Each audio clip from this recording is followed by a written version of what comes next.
If someone asked you who the richest people in history were, who would you name? Perhaps a billionaire banker or corporate mogul like Bill Gates or John D. Rockefeller. How about African King Musa Kita I?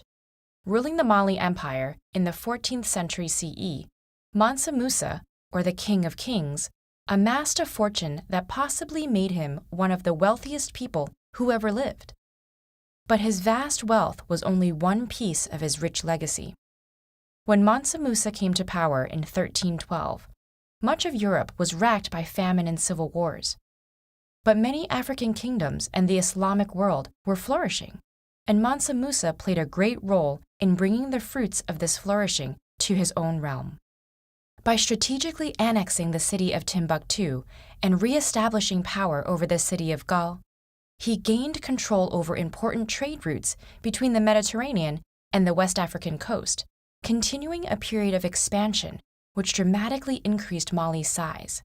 The territory of the Mali Empire was rich in natural resources, such as gold and salt.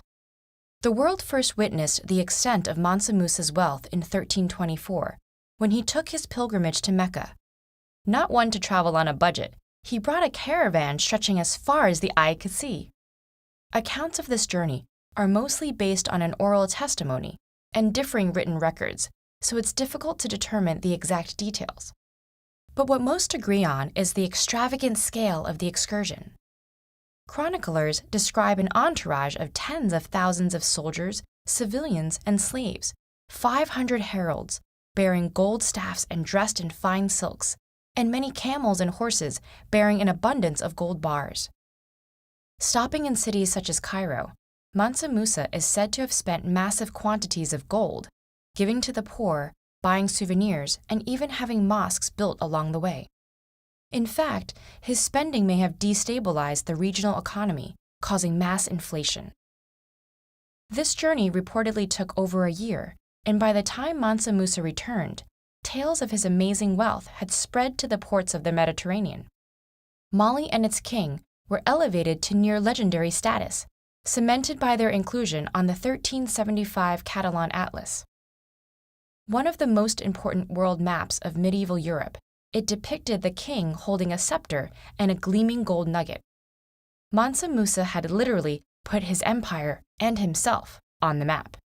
But material riches weren't the king's only concern. As a devout Muslim, he took a particular interest in Timbuktu, already a center of religion and learning prior to its annexation. Upon returning from his pilgrimage, he had the great Djinguereber Mosque built there with the help of an Andalusian architect.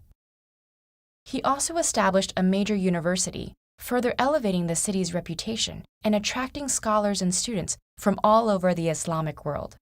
Under Mansa Musa, the empire became urbanized, with schools and mosques in hundreds of densely populated towns. The king's rich legacy persisted for generations, and to this day, there are mausoleums, libraries, and mosques that stand as a testament to this golden age of Mali's history.